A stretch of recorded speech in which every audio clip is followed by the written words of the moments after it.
Hello बच्चों, कैसे हो आप सभी। उम्मीद करते हैं कि आप सभी अच्छे होंगे। बच्चों, आज हम पंचतंत्र की कहानी सुनेंगे। बहुरूपिया गधा की। एक नगर में धोबी था। उसके पास एक गधा था जिस पर वह कपड़े लादकर नदी तट पर ले जाता और धुले कपड़े लादकर लौटता। धोबी का परिवार बड़ा था। सारी कमाई आटे दाल व चावल में खप जाती। गधे के लिए चार खरीदने के लिए कुछ न बचता। गांव की चरागाह पर गाय भैंसे चरती।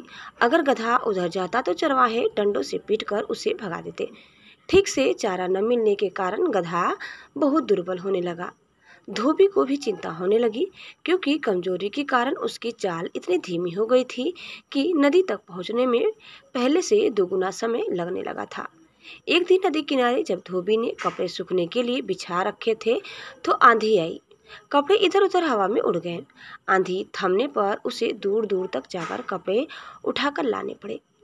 अपने कपड़े ढूंढता हुआ वह सरकंडों के बीच घुसा। सरकंडों के बीच उसे एक मरा बाघ नजर आया। धोबी कपड़े लेकर लौटा और गट्ठर बंधे पर लादने लगा। गधा लड़खड़ाया। धोबी ने देखा कि उसका गधा इतना कमजोर हो गया है कि एक दो दिन बाद बिल्कुल ही बैठ जाएगा। तभी धोबी को एक उपाय सूझा। वह सोचने लगा, अगर मैं उस बाघ की खाल उतार कर ले आऊं और रात को इस गधे को वह खाल उड़ाकर खेतों की ओर भेजूं तो लोग इसे बाघ समझकर डरेंगे। कोई निकट नहीं आएगा। गधा खेत चर लिया करेगा। धोबी ने ऐसा ही किया। दूसरे दिन नदी तट पर कपड़े जल्दी धोकर सूखने डाल दिए और फिर वह सरकंडों के बीच जाकर बाघ की खाल उतारने लगा। शाम को लौटते समय वह खाल को कपड़ों के बीच बिछाकर छिपाकर घर ले आया। रात को जब सब सो गए तो उसने बाघ की खाल गधे को ओढ़ाई। गधा दूर से देखने पर बाघ जैसा ही नजर आने लगा। धोबी संतुष्ट हुआ। फिर उसने गधे को खेतों की ओर खदेड़ दिया। गधे ने एक खेत में जाकर फसल खाना शुरू किया। रात को खेतों की रखवाली करने वालों ने खेत में बाघ देखा तो वो डरकर भाग खड़े हुए। गधे ने भरपेट फसल खाई और रात अंधेरे में ही घर लौट आया। धोबी ने तुरंत खाल उतारकर छिपा ली। अब गधे के मजे आ गए। हर रात धोबी उसे खाल उड़ाकर छोड़ देता। गधा सीधे खेतों में पहुंच जाता और मनपसंद फसल खाने लगता। गधे को बाघ समझकर सब अपने घरों में दुबक कर बैठे रहते। फसलें चर चर कर गधा मोटा होने लगा। अब वह दुगना भार लेकर चलता। धोबी भी खुश हो गया।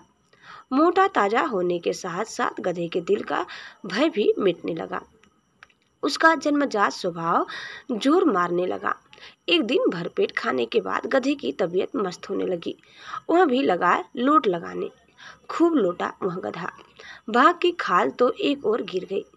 अब वह खालिश गधा बनकर उठ खड़ा हुआ और डोलता हुआ खिड़क से बाहर निकला। गधे के लोट लगाने के समय पौधों के रौंदे जाने और चटकने की आवाज फैली। एक रखवाला चुपचाप बाहर निकला। खेत में झांका तो उसे एक और गिरी बाघ की खाल नजर आई और दिखाई दिया। खेत से बाहर आता एक गधा। वह चिल्लाया, अरे यह तो गधा है।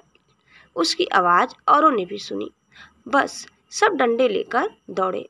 गधे का कार्यक्रम खेत से बाहर आकर रेंगने का था। उसने मुंह खोला ही था कि उस पर डंडे बरसने लगे। क्रोध से भरे रखवाले ने उसे वहीं ढेर कर दिया। उसकी सारी पोल खुल चुकी थी। धोबी को भी वह नगर छोड़कर कहीं और जाना पड़ा। बच्चों, कहानी से सीख।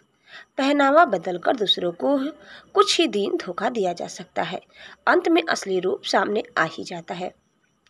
उम्मीद करते हैं कि आपको हमारी आज की यह कहानी जरूर पसंद आई होगी। कैसी लगी कमेंट करके बताइए। चैनल में नए हैं तो प्लीज़ लाइक शेयर और सब्सक्राइब करना न भूलें। धन्यवाद। Bye bye.